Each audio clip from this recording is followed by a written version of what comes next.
Alright, y'all. Peace and blessings. God bless y'all. I'm Jarvis Kingston. I hope y'all doing alright in these times that we're in.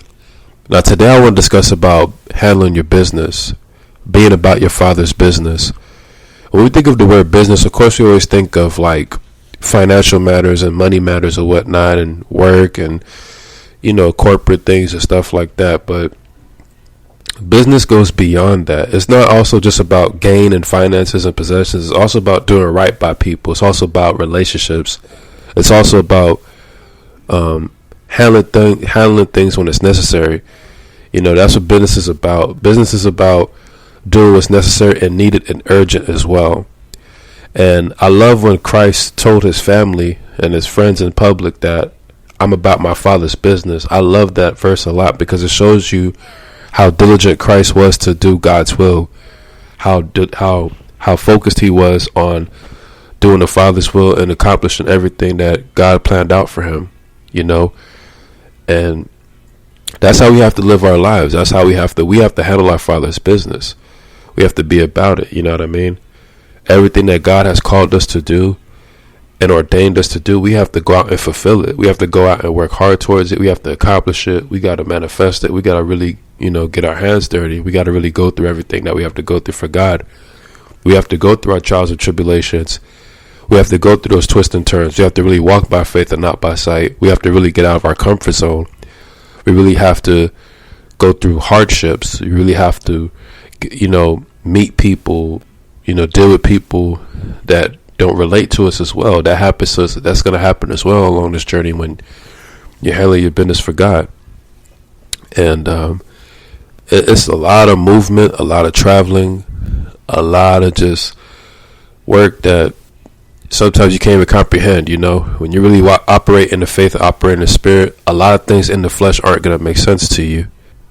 And also when it comes to business, we also have to mind our own business as well. So, business has a lot of layers to it, and it's important for us to be focused and diligent. So I want to research scriptures that talks about business throughout the Old and New Testament and just go from there. All right, so let's see. The book of Proverbs, chapter 22, verse 29. Do you see a man skilled in his work? He will stand before kings. He will not stand before unknown men.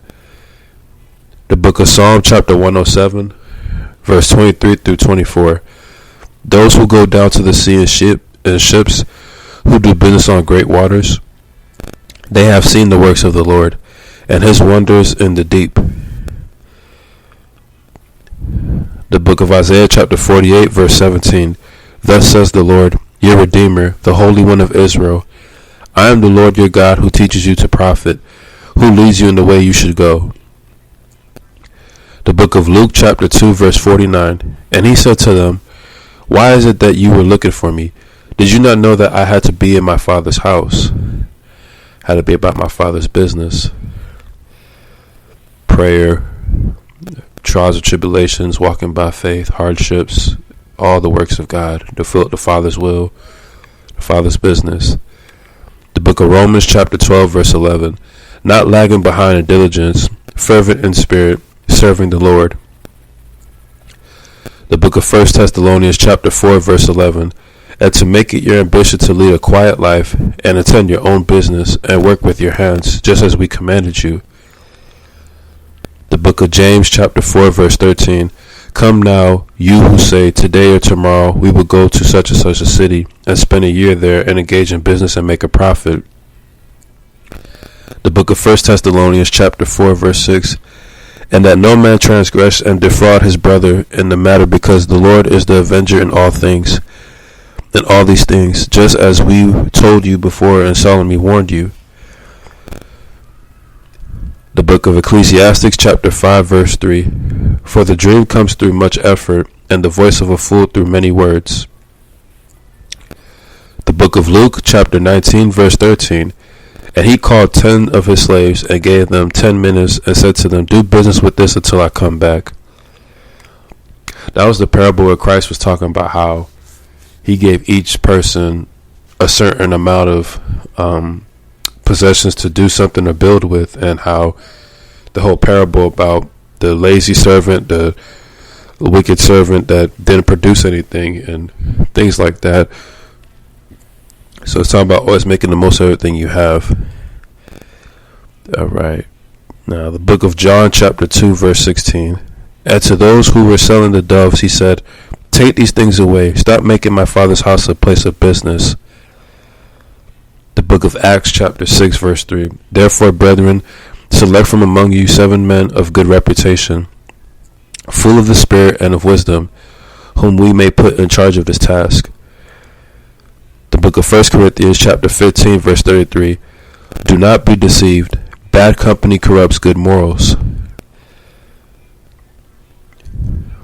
The book of Matthew, chapter 22, verse 4 through 5. Again, he sent out other servants, saying, Tell those who have been invited, behold, I have prepared my dinner. My ox and my fattened livestock are all butchered, and everything is ready. Come to the wedding feast. But they paid no attention and went their way, one to his own farm, another to his business. The book of Luke, chapter 14, verse 16 through 20. But he said to him, A man was given a big dinner, and he invited many. At the dinner hour, he sent his servant, to say to those who had been invited, Come, for everything is ready now. But they all began to make excuses. The first one said to him, I have brought a piece of land, and I need to go out and look at it.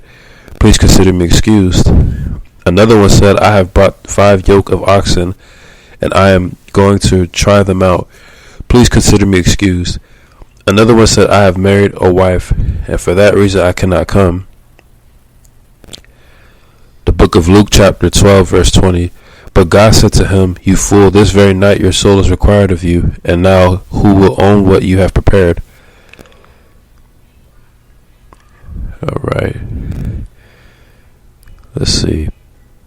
The book of 1 Corinthians, chapter 4, verse 2. In this case, moreover, it is required of stewards that one be found trustworthy. The book of Ecclesiastes, chapter 2, verse 20. Therefore I completely despaired of all the fruit of my labor, for which I had labored under the sun. Let's see, the book of Ecclesiastes, chapter 5, verse 12. The sleep of the working man is pleasant, whether he eats little or much, but the full stomach of the rich man does not allow him to sleep. So the book of Daniel, chapter 6, verse 4. Then the commissioners and satraps began trying to find a ground of accusation against Daniel in regard to government affairs, but they could find no ground of accusation or evidence or corruption, inasmuch as he was faithful, and no negligence or corruption was to be found in him. So it's important to have a good face when you're doing business and when you're in these environments. They can't accuse you of anything, they can't blame you for anything. The book of Romans, chapter 12, verse 8. Or he who exhorts in his exhortation, he who gives with liberty, he who leads with diligence, he shows mercy with cheerfulness. The book of Hebrews, chapter 6, verse 11. And we desire that each one of you show the same diligence so as to realize the full assurance of hope until the end. The book of Proverbs, chapter 10, verse 4. Poor is he who works with a negligent hand, but the hand of the diligent makes rich. The book of Proverbs, chapter 13, verse 4. The soul of the sluggard craves and gets nothing, but the soul of the diligent is made fat.